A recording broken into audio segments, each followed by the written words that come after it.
the central midfield. Oh no, Kanua got crosses over to Jejo Kocha and it's a goal! Welcome to Viewingcenterng, where we talk about sports and everything that concerns football. This afternoon we are going to be talking about Manchester United versus Liverpool match that just ended, which ended 2-2 draw.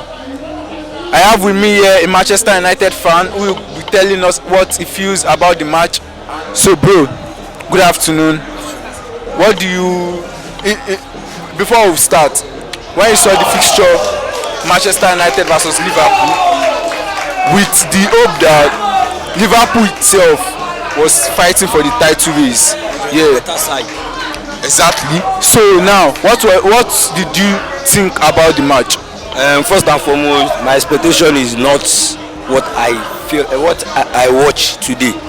Manchester United is the team that I can see them as, let's say, an average team, not a full complete team. Liverpool is fighting for the title race. They are the full complete team competing for the Premiership. But I think Manchester United is not capable of going for the futures to face Liverpool because they are not at the rate, let me say, they are not at the stage to face Liverpool as a whole. But so, in essence, what you are trying to tell us now is that Manchester United surprised you today. Yes. So, which of the players, or is it the team as a whole, or the manager, the substitutions he made that made the game go that way? I don't see the team or the player. There are some certain players that I can choose that really make me feel yes, my team is improving. In the likes of the, let's say, from the keeper, which is Andre Onana, he really saved Manchester United today because if not for Andre Onana, Liverpool would have won this game. And secondly, let's talk about the guy Kwambala that played the central with Maguire. He played perfectly okay today. He played a good football today. But let me talk about the likes of Bruno, Rashford. They are not the player that I expect to flop in this match. You can see the likes of Kobe Mino, that small boy, that 18-year-old player. He proved himself in the team. He's playing like a player that worth, let's say, yes, I'm okay, I'm a complete player on my own. Look at the defender, he proved himself today. Look at, let me just say, I can just rate maybe the the right back and the left wing back. They also improved. Let me just remove the penalty that was caused by Aaron Wan-Bissaka. He also tried today. But let me take the team as a whole. They are not complete as a whole. Because when you say a team is complete, not because one or two players is playing very well. If the players are playing together, they compete together, they play teamwork performance, they are complete. So now, you've mentioned Bruno Fernandes and Rashford as the flop of the match today. I'm not saying about to other viewers. To me alone, I can't.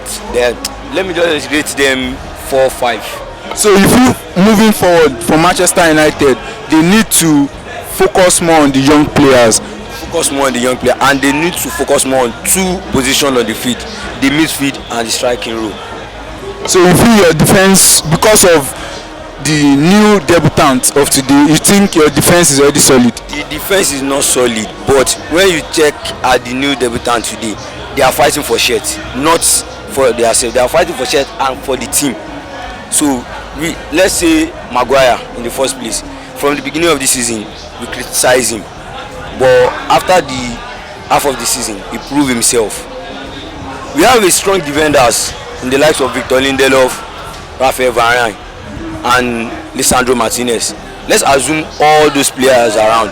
I can still say yes, I can still boast of my defense line.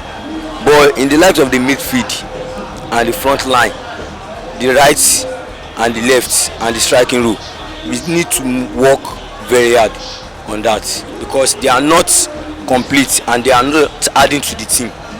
So now, when you say that your midfield, you have Mino, you have Casemiro, you have Scott McTominay. So now you are saying Bruno Fernandes should not be on the team next season? It depends on the officials. Let me just say it depends on the officials and the ownership of the team.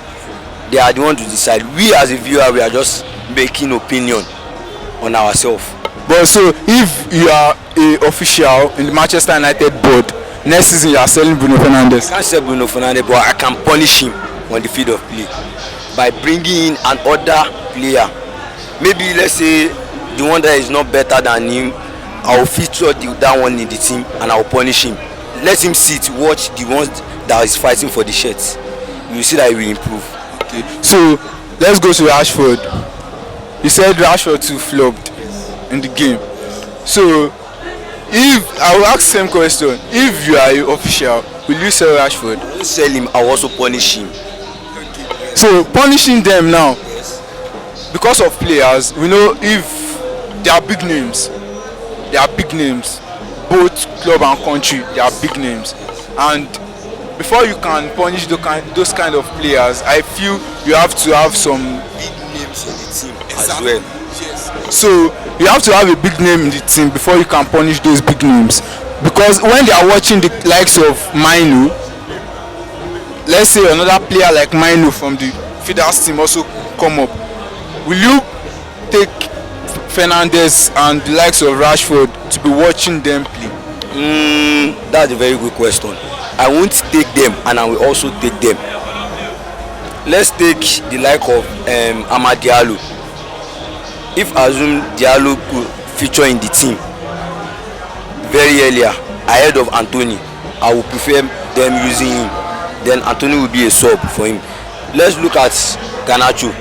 If Garnacho is in the perfect form ahead of Rashford, I will use him ahead of Rashford. It will be a sub to him. So that's the way to just put it. And there are some certain matches that you need the like of Rashford. But before you feature him in that match, you have to call him, talk to him. You can do it. Have the belief in yourself. I know you lose this form, but you can still bring the form back to yourself. By encouraging them, they will still get the form. So now, let me say the second to the last question. I don't like to waste your time. So now, looking at your midfield and your attack, you said your midfield and your attack needs more player. Look in Europe and in the world, which players, like few players, you think will fit into your Manchester United team? Let's say there are some other team that is not ready to leave their player or to let their player go. Okay. Let me just say there are some few players that I can call that if they are features in Manchester United team, they will play. Let's go to Manchester City team. If you have a player like Rodri in your team, yes, you know that yes, your team is complete. But your team doesn't play the style of Rodri. They don't play the style of Rodri, but you can work towards your team to start fitting in the style of Rodri. Let's assume Arsenal team. Arsenal play tiki-taka. They play tiki-taka, Man City play tiki-taka. But let's watch this Arsenal team. The way they play tiki-taka, they don't play it mostly in the midfield. They play it in the flank. And they have a better flank that can play. Let's talk about the like of Gabriel Martinelli, Trossard, Saka. You can see they play in the flank and they get a good result. But look at Manchester United team. The two flank, Anthony, Rashford, Garnacho, the three of them, they play the match that they want to please themselves, not to please the team. So that brings me to the last question now. Ten Hag. What do you think about Ten Hag moving forward? Look for a way to play a draw against Liverpool, which is a big win for him. You understand? Coming from the last match versus Chelsea, which he blew the win. He was supposed to win that game, but he blew. Yeah, exactly. So now, the next game, Liverpool, and he took a draw in your home. So what do you think about Ten Hag moving forward? Let me just say he's trying in terms of the big team, because if you watch his statistics, if he comes for a draw against big team, it favors him in 50-50 way. Look at the like of the match against Chelsea. He played gamble through the sub. Look at what he did against Liverpool. He came and worked for the draw and he gets the result, because that's a big win for him. But to the fans watching the match, they can see that Liverpool is favourite to win. But with the way Manchester United played, they don't give up. They still play, they fought very hard and still get the score line. But I felt with the way the coach wants it, the players walk to the coach instruction. So now, before I leave you, throughout the first half, Manchester United didn't have One shot on target. So now, is that on the coach or the players? On the coach, because it is what he insert in their brain. What you tell your players to do, they will do it. You as a coach telling your players to defend, so you are not expecting them to come and attack. They will defend for you. But once they see the attack, he's telling them 2 or 3 players to just go for the attack. Look at Manchester United first goal. You can see that it's just only 2 players, not to talk about the gamble, just for 2 players. So you can just see that it is what the coach wants them to do. So thank you very much. Continue subscribing, continue liking, continue sharing our videos. We'll come again the next match. Thank you very much. Thank you, bro. Thank you.